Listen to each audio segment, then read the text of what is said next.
After several trial and errors, well, I think errors mostly, I think Blon has at least released their another memorable IMs aside from their legendary, the Blon BL03. And hello and welcome to Aftersound Review, and this is my review for their latest IM release, the Blon Z300. And also this is a collaboration between Blon and also HBB, and this Blon X HBB collaboration, the Z300, is using a single dynamic driver and costs only around $35.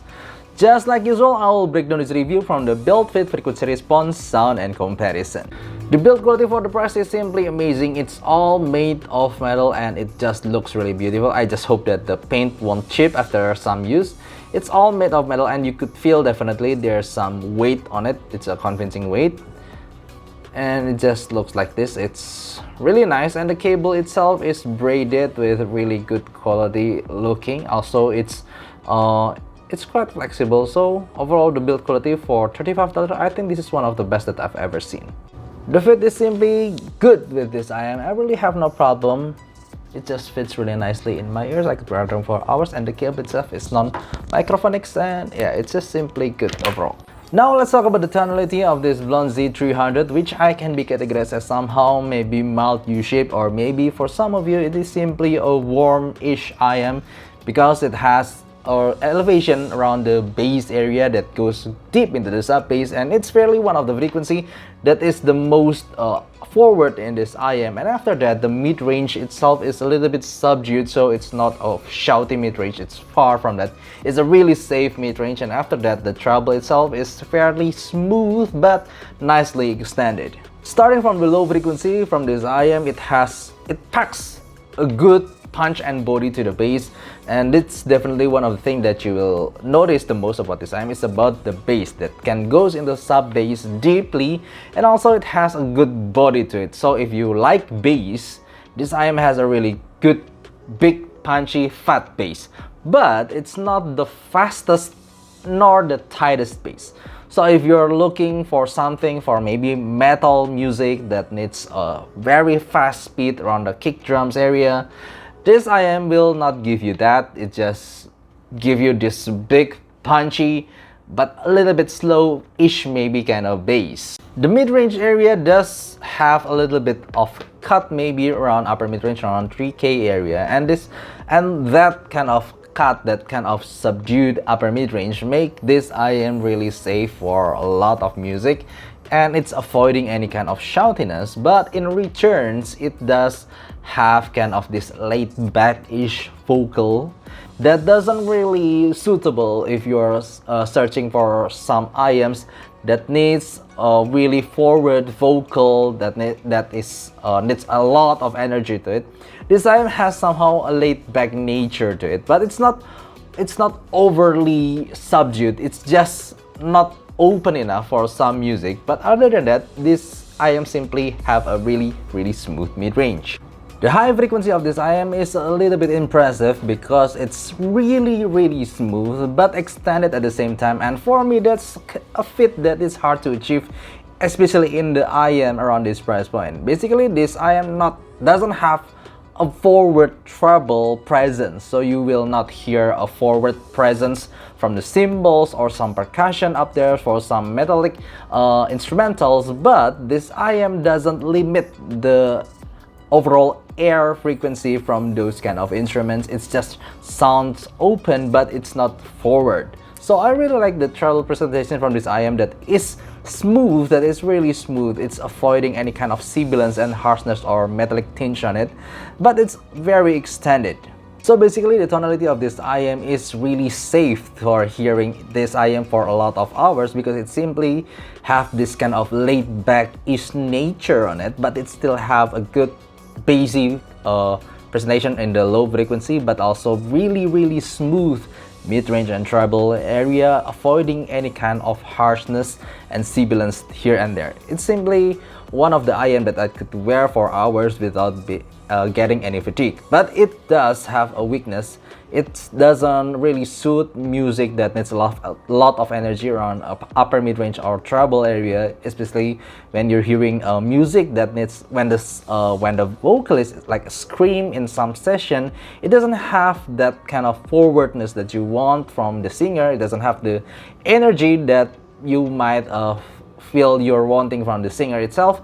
It feels a little bit lacking in that department, that frequency area. You don't really get a lot of energy in the mid-range and treble area. Well, in terms of technicalities overall, I would categorize this IM not the best.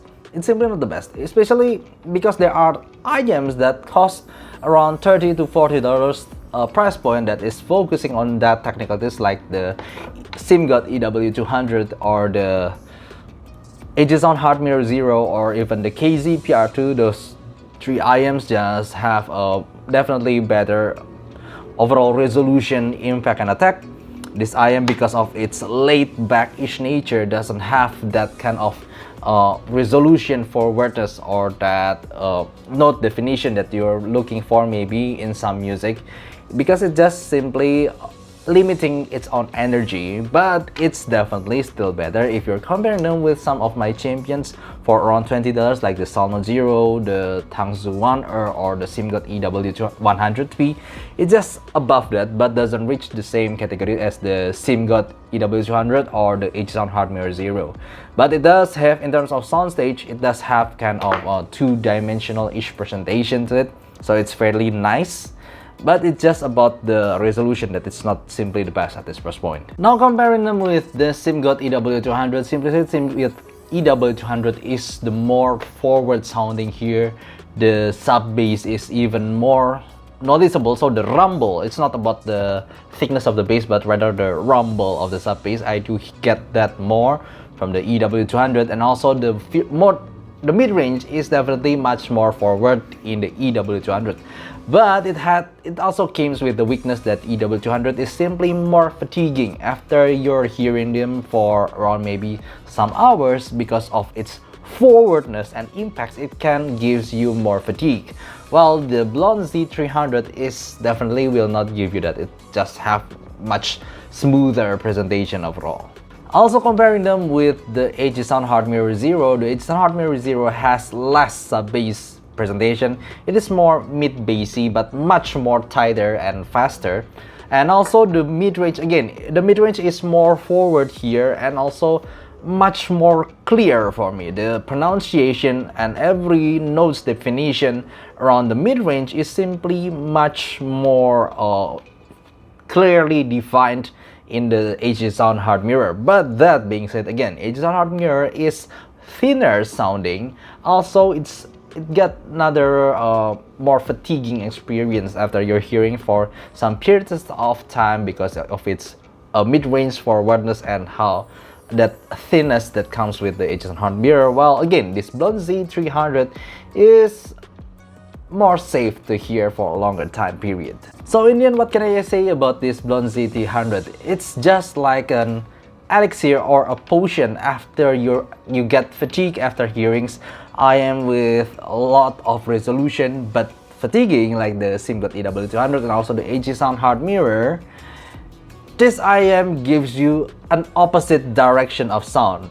It never goes overly bloated, dark, or blur, but it simply gives you a more laid-back presentation that gives you a safer listening period for a longer period of time. And also it does have this still good treble and bass extension while being sound safe.